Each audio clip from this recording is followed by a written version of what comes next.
Layers. The Layers screen is accessed by pressing the L key on the keyboard. Here we can create layers for our project. Click the plus button and we will be prompted for a layer type. There are 4 types of layers in LDtk. Number 1, integer grid. Number 2, entities. Number 3, tiles. Number 4, auto layers. Number 1, integer grid. This is the main layer type and will be the one we will use the most. An integer grid uses a 2D array or matrix filled with numeric integral values. These numbers dictate the type of tile that will be drawn in that space. For example, land, water, ladders, etc. Using this layer type, we can define some auto tile rules and automatically render the right tile type depending on where the tiles are placed. Entities. Entities are objects in your level. This could be things like enemies, doors, items, or environmental triggers.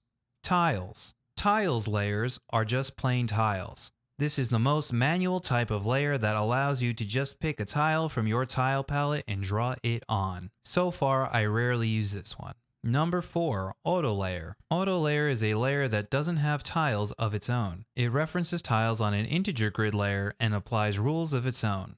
This can be useful, for example, if you want to add another layer of effects or randomize tiles on top of another layer to add more details to it. Most layer types have a similar common set of settings, and then they each have their own specific layer type settings. Let's go through all the layer types real quick. Integer grid. General layer settings. Layer identifier. This is the human readable name of your layer. Some game engines require this to be set to collisions to mark a layer that has collisions.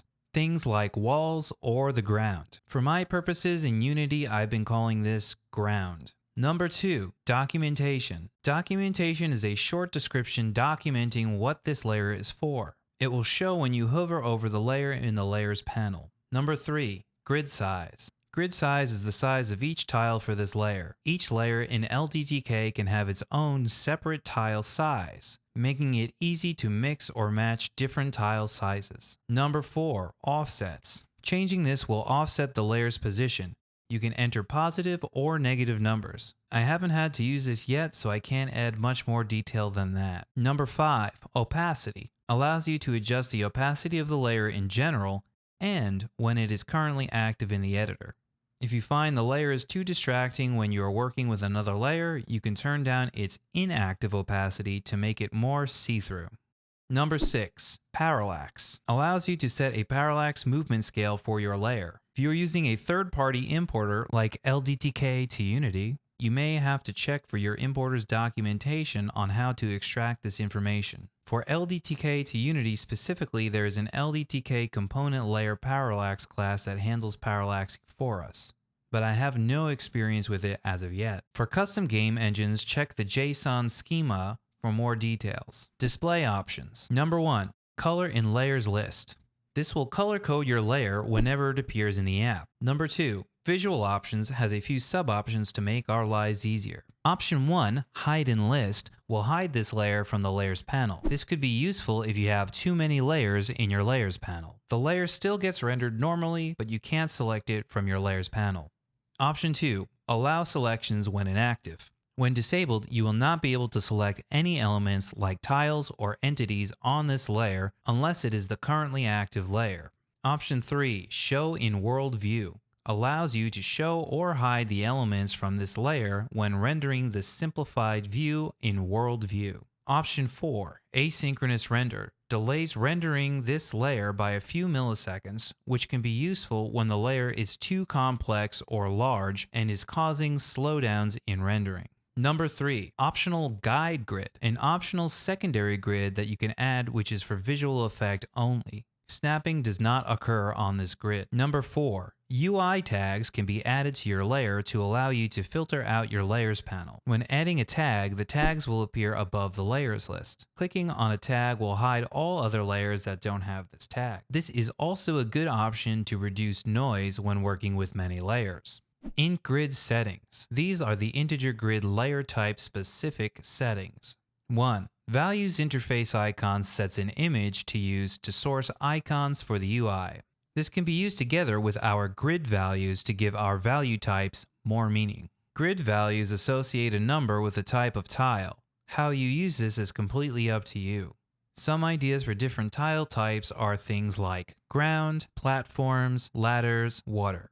Each number will have a different set of rules for rendering. Each value can have its own color and icon associated with it. Number 3, Auto Layer Tile Set will use the selected tile set to set up auto tile rules for this layer. Auto tile rules allow you to set up rules to automatically select appropriate tiles from your tile set. For example, where to put a corner tile or a middle tile or a fill tile.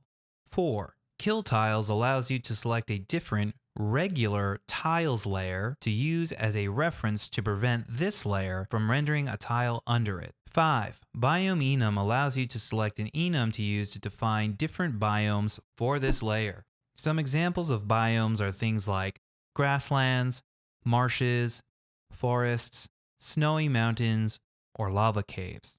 6. Advanced Operations has a Bake Auto Layer option, which allows you to convert this layer to a regular tile layer using its auto tile rules. Entities Settings. 1. Hide entity fields when inactive. Hides any text details about fields when the layer is not active.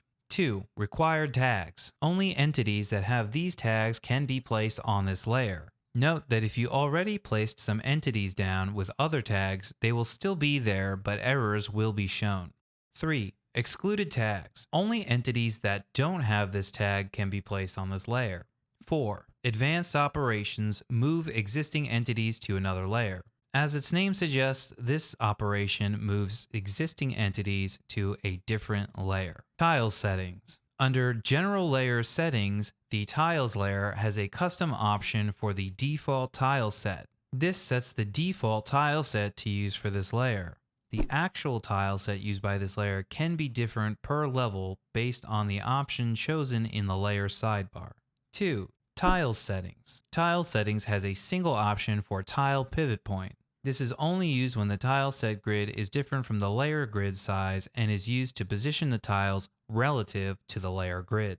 Auto Layer Settings. 1. Auto Layer Source, the layer to use as a reference for this layer's auto tile rules. 2. Auto Layer Tile Set tells which tile set to use for this layer's auto tile rules. 3. Kill Tiles tells which tiles layer to use to reference where to stop rendering tiles. 4. Biome Enum, an enum to define which biome type to use for this layer. 5. Advanced Operations Bake Auto Layer turns this layer into a regular tile layer.